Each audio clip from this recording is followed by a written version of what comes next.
It's one of the greatest literary hoaxes of all time. I basically was like, I'm done. I don't care what the consequences are. I was devastated by the realization. I can completely appreciate that at the beginning this just seemed like a hoot. One author's meteoric rise to fame and fortune JT had achieved a kind of cult celebrity status. is not at all what it seems. I like the tension, but I really fear it. There was just a sense that something didn't maybe smell quite right. One always worried about JT's mental state. I was very suspicious. And soon, a shocking secret will be revealed. I got horribly upset because I thought, my God, he's psychotic. In-depth, insightful, in a class of its own. It's America's leading journal, Vanity Fair. Contributing editor Bruce Handy tells the incredible story of the boy who cried author.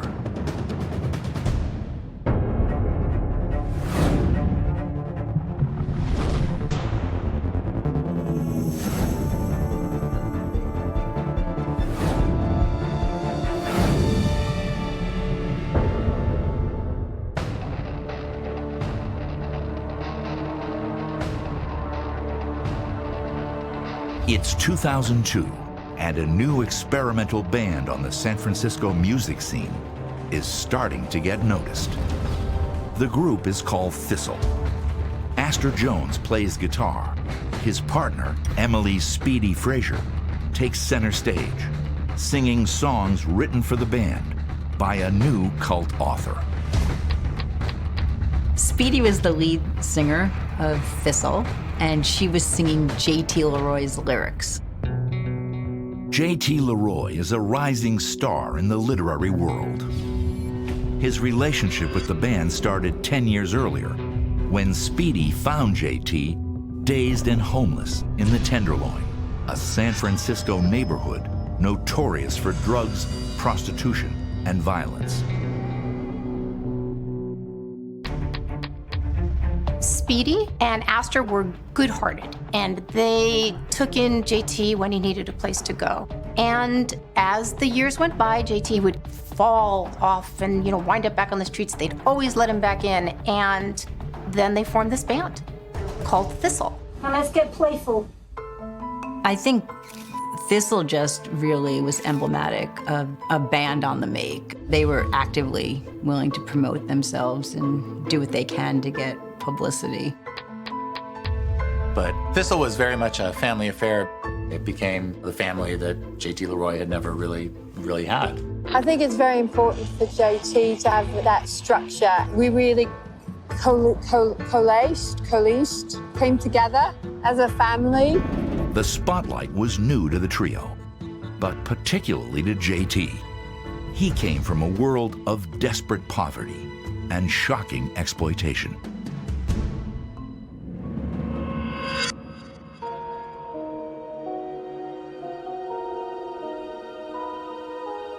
Jt Leroy was born on Halloween, 1980, very sort of propitious date.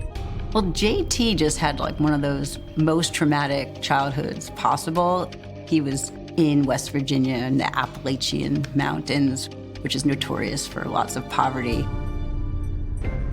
His mother was what was called a lot lizard. That's a prostitute who works truck stops in West Virginia in this case.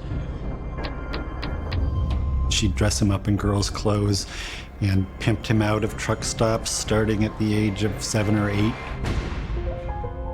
From a very early age, Jt Leroy supposedly had, a lot of sort of gender confusion issues. That would just sort of explain, why he had a feminine-sounding voice and a feminine presence.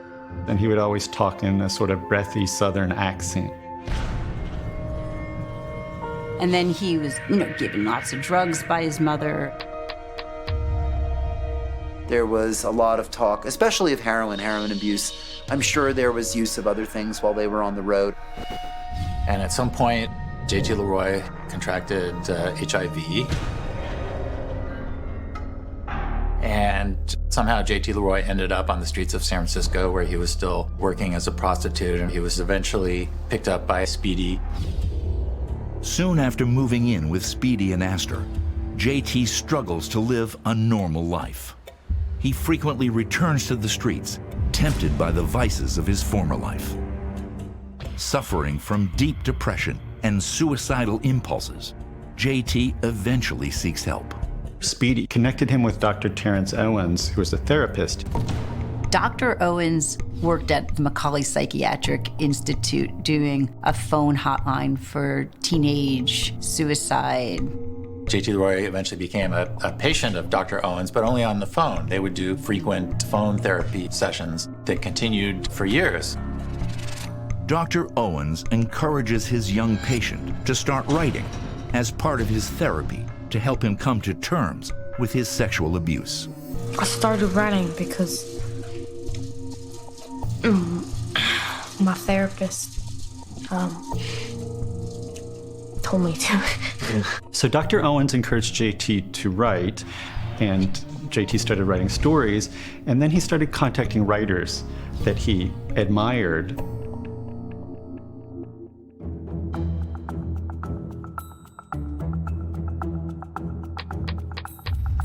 One day the phone rang, and what I thought was a girl was on the other end of the line, a young girl.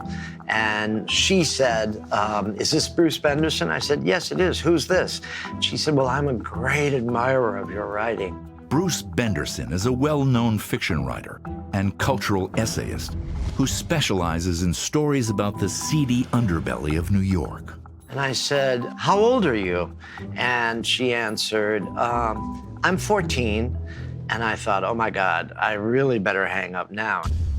I mean, my writing is adult writing, and I do not want to discuss it with someone of that age. And I said, don't you think you're awfully young to be reading stuff like that? And her answer was, not really, because I'm a prostitute too. Then I was really completely knocked aside. I said, you are a girl, aren't you? Or are you a boy? And the person answered, well, I'm a boy. At least last time I looked, I was. Benderson is intrigued by the mysterious teenager. What could he possibly want? And then came the inevitable. I was dreading it. He said, I write too. And I thought what I would do was receive a little writing from a 14-year-old, say a few neutral words of encouragement, and then slip out of the whole situation. Well, after the first 4 or 5 words, I was mesmerized. It was the best writing by a 14-year-old I'd ever seen in my life. Jt Leroy's writing was really brutal stuff about a side of America that we urban folk didn't know. And when this young person came along who seemed to be the next in a generation of interesting outsider writers, I thought, wow, there's really hope. JT begins working intensely with Bruce Benderson and is elated when his first short story is published. Despite his success, he still has trouble shaking his demons. One morning, mid-morning, the phone rang, and it was JT in the hospital because he was speaking in tongues. He was having a psychotic break. His grandfather was speaking through him and possibly also through the television. I got horribly upset because I thought, my God, he's psychotic. JT was always incredibly fragile. One always worried about JT's mental state. I think Jt Leroy definitely, triggered a nurturing element in a lot of these writers. I would get very upset and start counseling him in a parental way. While JT elicited sympathy and admiration from the well-known writers he reached out to, some remember him as more calculating. The writers and editors I talked to, they often felt they were literally keeping him on this side of committing suicide. But then suddenly the conversation would kind of switch almost on a dime from JT, talking about committing suicide to suddenly talking about, hey, could you introduce me to this writer or this editor, or, what'd you think of this latest story? When I was speaking with JT on the phone, I think what he was ultimately after was publicity. I'm a journalist. I was writing for a lot of big publications, and I think that he thought I could be useful. Ultimately, it was to continue to help JT's star ascend.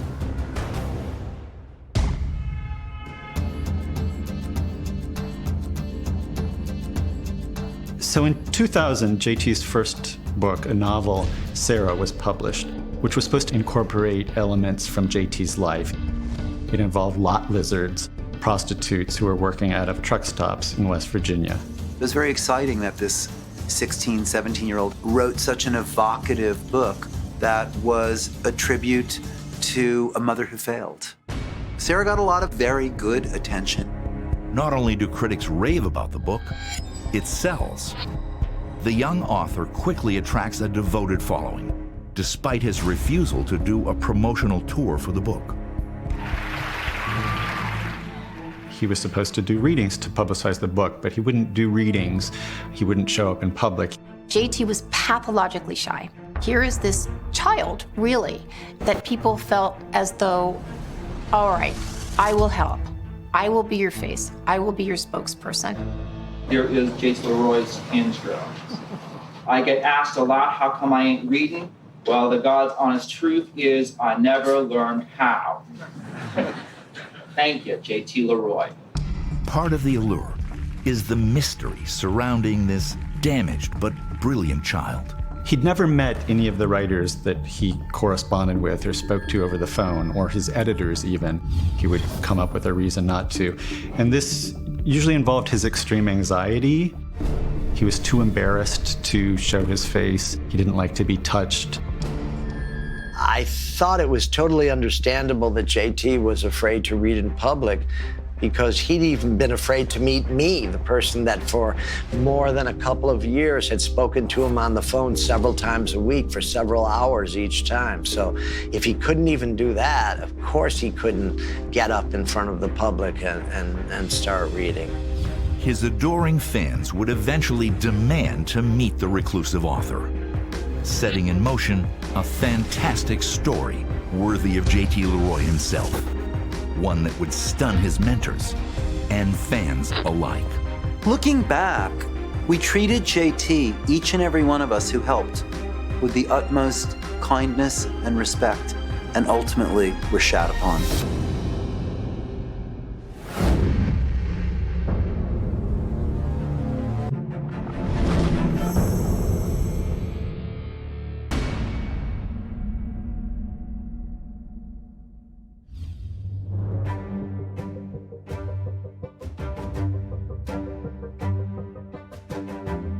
Jt Leroy, the now 20-year-old literary sensation, has a new book on the shelves.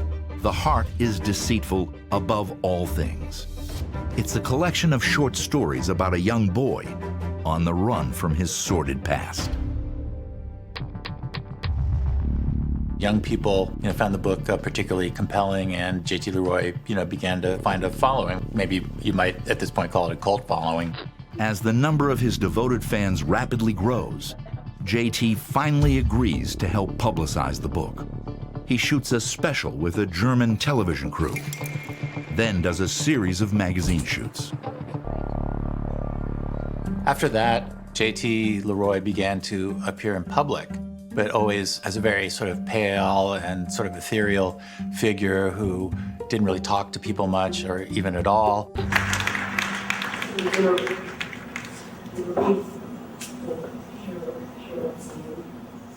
I can't hear you!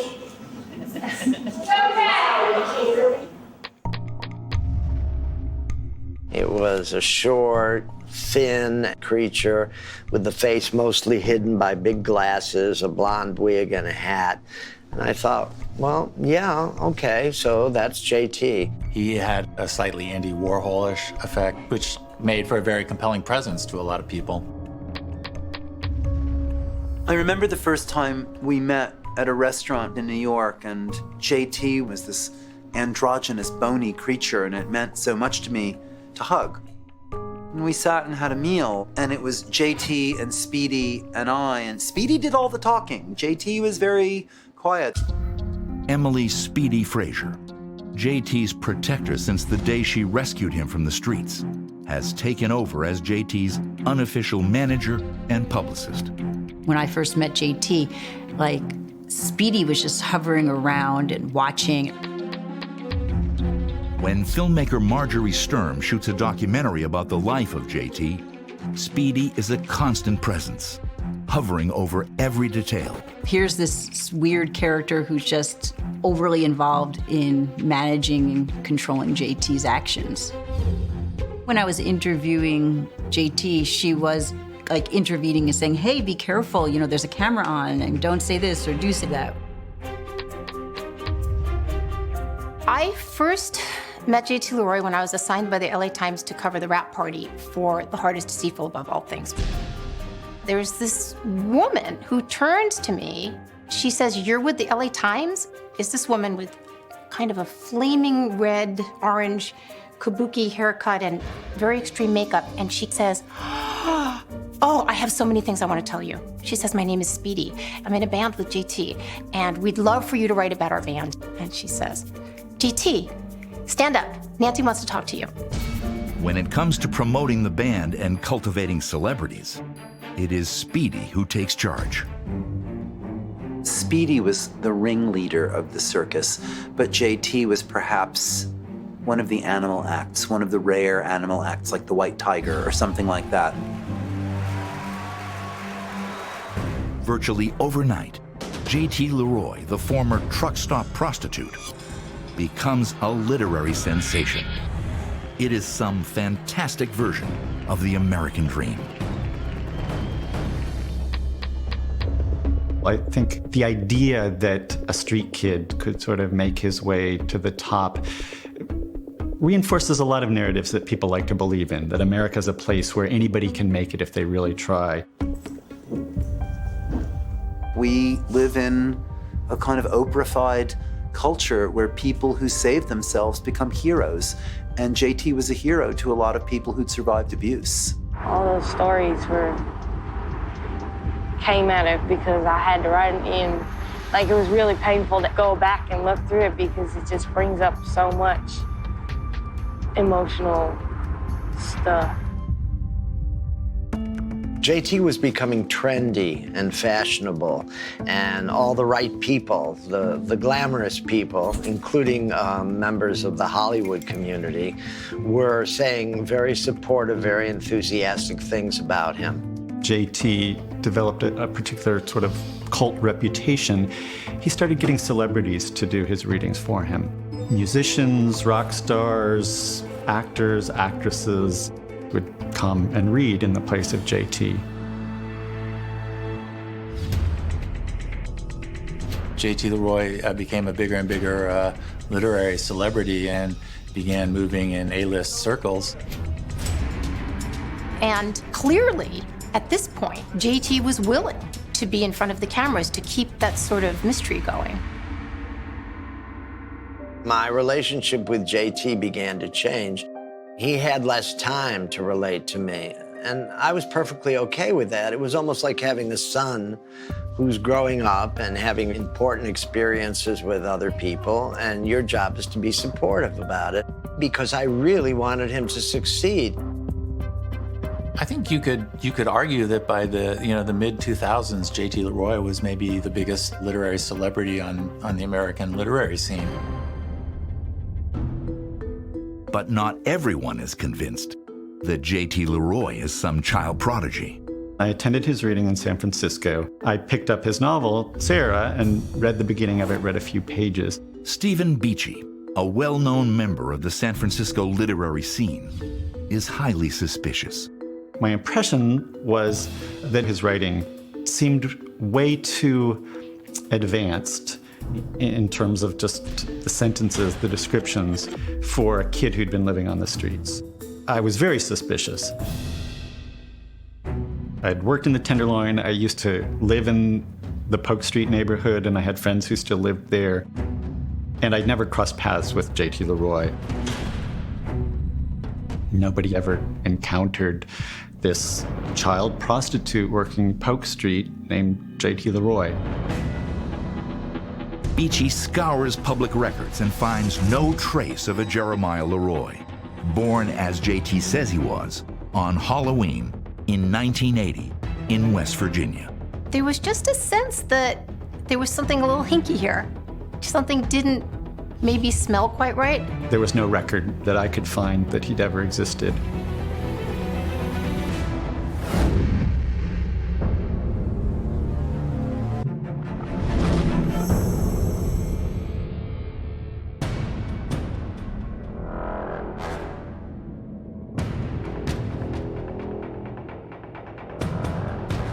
Jt Leroy, a former teenage prostitute, hailed as a child prodigy by literary critics, embraced as a genius by Hollywood celebrities, and sheltered by the couple who rescued him from the streets. I didn't really begin seriously investigating who was JT until 2005. In March, my partner spent the day with an old friend of his who he'd gone to middle school with. When he came back, he told me that his old friend had told him that somebody they used to go to middle school with, Jeffrey Knoop, and his partner, Laura Albert, were the force behind Jt Leroy. And that Jeffrey Knoop and Laura Albert had created this person to help publicize their band, Thistle.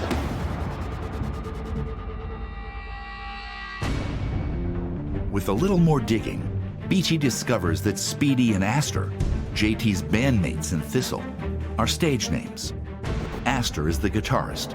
His real name is Jeffrey Knoop. And his partner, Emily Speedy Frazier, is actually Laura Albert. Closer, closer, closer, closer, so I can feel it. As soon as I had names to attach, I tried to find out as much as I could about them. What had they done? And where had they been? Laura Albert was born in 1965. She lived in Brooklyn Heights, about 5 blocks from where I grew up, with her mother and her father and her little sister. Laura apparently had a very difficult childhood. Her parents were divorced. It has been said by Laura that she was abused as a child, that she suffered from sexual abuse, that her mother was sort of erratic and self-involved and neglectful in certain ways. By the time Laura is 16, she is living on the streets of New York, dressing punk and hanging with a street gang. Laura eventually finds her way to San Francisco, where she meets Jeff Knoop in 1989. They are both 23.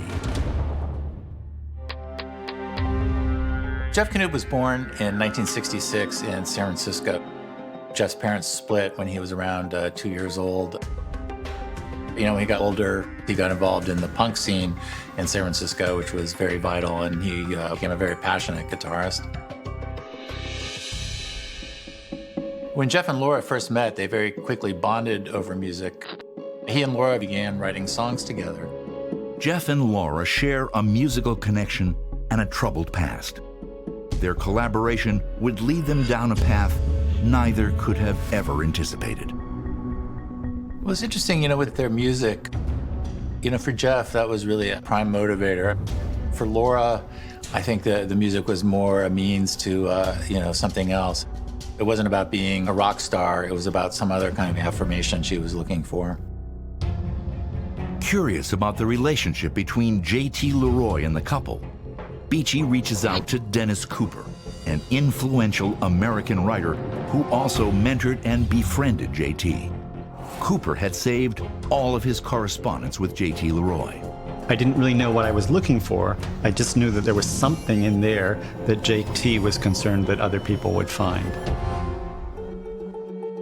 And I found the telephone number, and I found that it was connected to a man named Paul.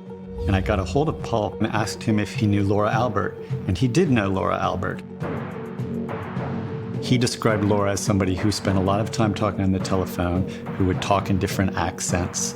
Paul, a friend of Albert's who often did clerical work for her, hears Laura speaking on the phone in a variety of accents: Asian, British, even Scandinavian. There we go. This is the look. This is the alternative vlog. When Laura and Jeff started dating, she was mostly supporting herself as a phone sex worker, you know, pretending to be different characters. Beachy starts to wonder, could JT's lazy Southern accent be Laura Albert's best role ever? I had so many heart-to-heart talks with JT for such a long time over the telephone. His voice was a fairly strong Southern accent, Appalachian Southern.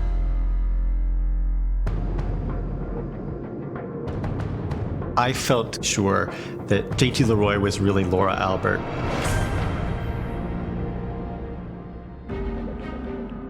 So I asked JT to give me some sort of proof that JT was a real person. But JT's response was, no, I have no interest in proving that I'm real. Beachy's article runs in New York Magazine in October of 2005, alleging that Laura Albert is the true voice of Jt Leroy, both on the phone and on the page. Many of JT's mentors and allies dismissed the story. I didn't believe the Stephen Beachy article. I didn't. Stephen's an old client of mine, and I thought he was jealous of the success of this new kid in town. When I read Stephen Beachy's article, I was just blown away. And it really, really made sense. But then when you stopped reading it, you doubt it. Like your mind couldn't believe that there was just absolutely no JT. I couldn't believe that JT didn't exist because I had had so many experiences with him and his writing matched his supposed life so well, and I felt extremely protective of him. It was like telling someone their child didn't exist. It also became clear to me just how deeply JT had invested a lot of people emotionally, claiming to be a damaged child who needed their help and bonding with them emotionally on that basis. Stephen Beachy still didn't really have a smoking gun. The biggest missing piece of evidence was who this public figure of Jt Leroy was. So this was the real question. If Laura Albert was the one writing the stories, who was the person appearing in wigs and sunglasses?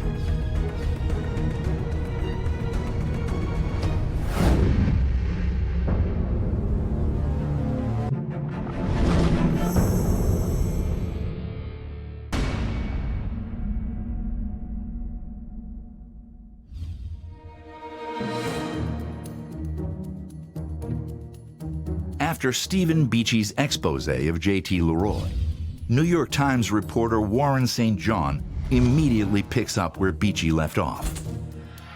If Laura Albert is the real voice of Jt Leroy, then who is the person who plays JT in public? I think most people in the literary world felt like, yes, this is a house of cards, this is about to collapse. Some people didn't, though, including some of the people closest to Jt Leroy who sort of kept the faith. So the one thing that was not in my article was who was playing the role of JT in public. I had heard from an off-the-record source that it was a member of Laura's family, but I had been unable to confirm that. Who would agree to play the part of Jt Leroy? I like the tension, but I really fear it.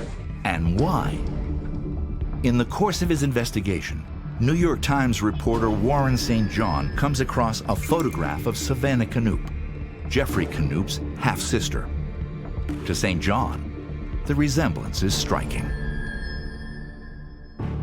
So Warren St. John eventually found a photo of Savannah Knoop online, which he thought very suspiciously looked somewhat like Jt Leroy. And he sent that photo out to a number of acquaintances of Jt Leroy's and asked them, do you think this is the same person? Savannah Knoop is Jeffrey Knoop's half-sister. And if you look at a picture of Savannah and you look at a picture of Jt Leroy next to each other, as Warren did, it's clear that they're the same person. I don't know. I don't know who I am, really. Eventually, St. John managed to get Savannah on the phone and asked her to confirm or deny. She said, "I'm just not dealing with this at all," which Warren St. John took as a kind of confirmation and went ahead and ran his story. When Warren's article came out that basically confirmed everything that I said, I felt vindicated. I felt completely vindicated. Warren St. John's expose of the real Jt Leroy is big news in the New York Times in January of 2006. Publishers, fans, and friends are stunned by what seems to be the longest-running literary hoax of all time. I was devastated by the realization. Over a period of almost 10 years, I had poured an enormous amount of support, caring, compassion, intimacy into my relationship with JT. And to realize I had poured them all into an empty bucket was absolutely devastating for me. I immediately wrote an email to JT saying, "I am begging you. I feel as if I've fallen through some kind of strange funnel of disbelief. Write back to me and tell me that it's not true." And I received no answer. Then I knew that there was no Jt Leroy. Laura Albert, her partner Jeffrey Knoop, and Savannah Knoop refused to respond to the allegations. But soon, one of them goes public.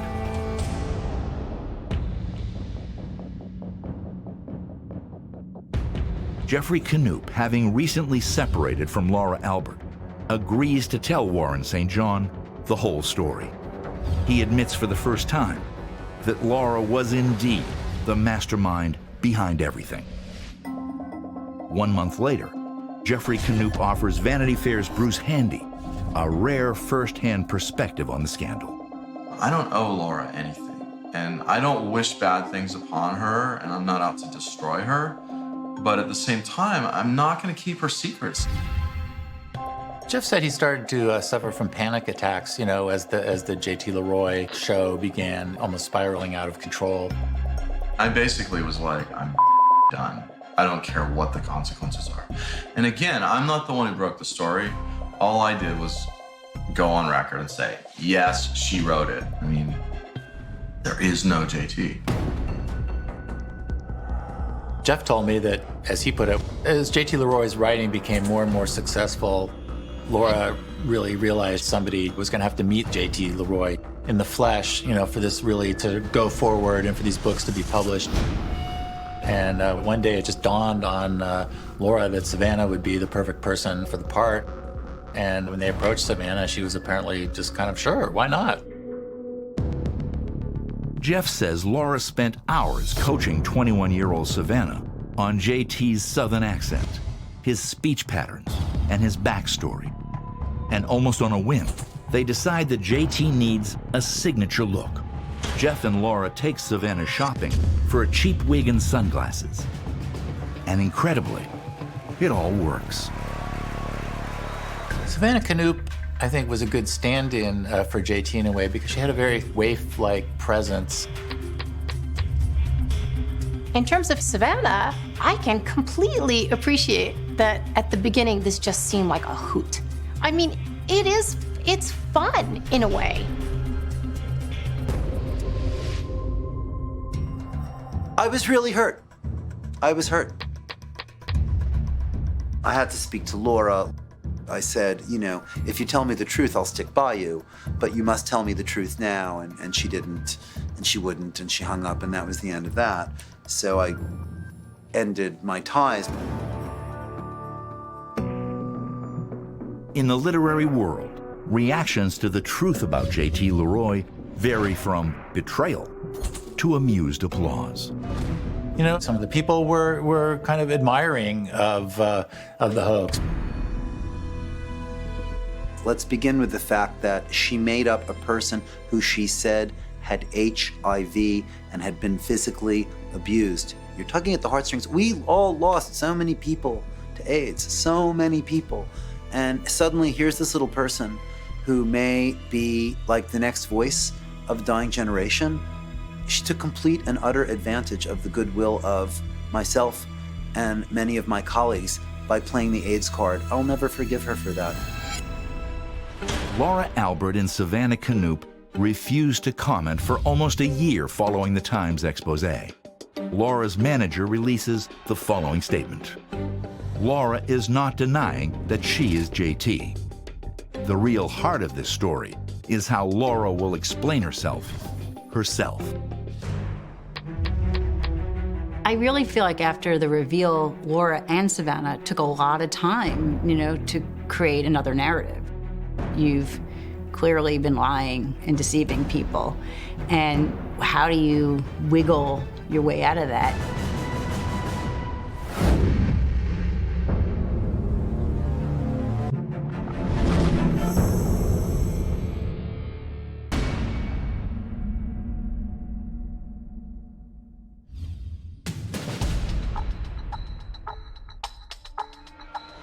A 40-year-old woman from Brooklyn, Laura Albert, pretends to be a male child prostitute from West Virginia who was forced to turn tricks at truck stops by his abusive mother.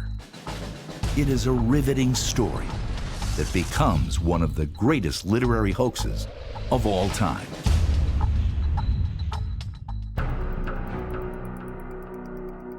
There are people who really felt connected to JT, and they were very hurt. And I completely understand that. And I wish I could have done it another way. I hold those relationships very sacred. And Jeff, my partner, did say, well, pull the plug. And it was like asking me to get rid of my son or something. I couldn't do it. I really had written in my diary, if you take him, I will die. I couldn't imagine life without him. To Laura Albert, her creation, Jt Leroy, was a real part of her life. Laura did issue apologies, which was, I was as suicidal as JT was. I was in as much pain as JT was. And I reached out in the form of a character because I didn't believe anyone would save me. I believed that they would save this young boy, which they did.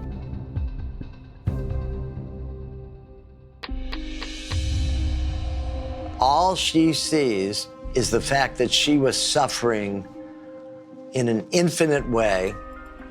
She's never expressed any regret for the way she manipulated people. She cannot see the other side at all. It wasn't a game. It wasn't something that I really felt I had any choice. I just had no way to release this pain. It was a way for me to channel my madness, my pain. The books were always published as fiction. Her largest sort of ethical betrayals were really with individuals that she spent years talking to the telephone with, claiming to be somebody that she wasn't. But there aren't laws against pretending to be a teenage boy on the telephone with strangers to get them to help you get published.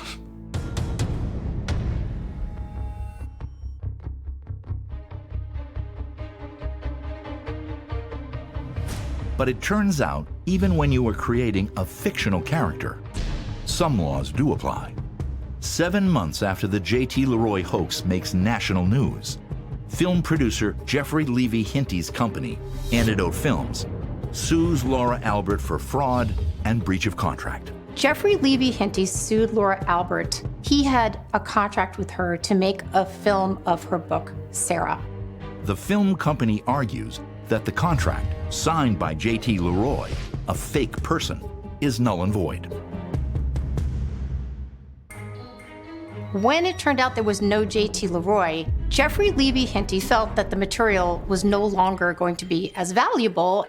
And he said, well, no Jt Leroy, no contract. Took her to court and won. The court orders Laura Albert to pay almost $350,000 in legal fees and $116,000 in damages. The fact that she was found liable of fraud it did feel like a kind of a relief that, no, you can't just exploit people, lie to people, manipulate people. Was Laura Albert's deception a shrewd calculation to gain attention and fame? Or was it evidence of something more fundamental in her personality? Perhaps Dr. Terrence Owens, the San Francisco psychologist who convinced the scared teenager, JT, to try his hand at writing, knows Albert best. Have you ever given her any opinion on whether you thought that what she was doing was a deception? No. Do you think she was putting on a hoax? No.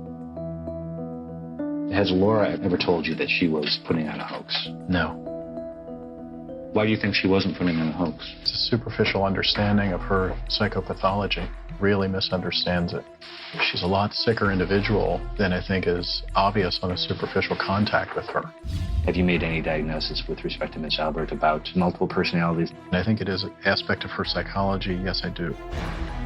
Citing patient confidentiality, Dr. Owens has never confirmed that Laura Albert has multiple personalities.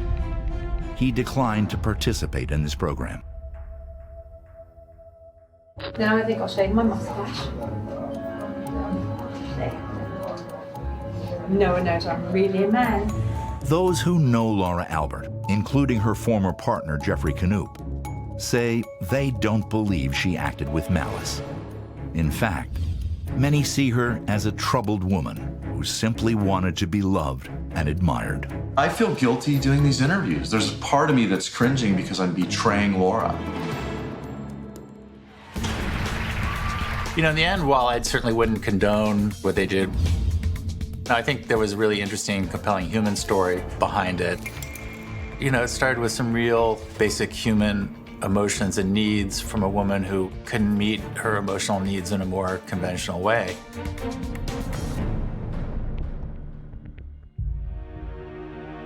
This was no joke for me. I really believed in JT. I really loved JT. And to find out that there is no JT is one of the worst betrayals of my life.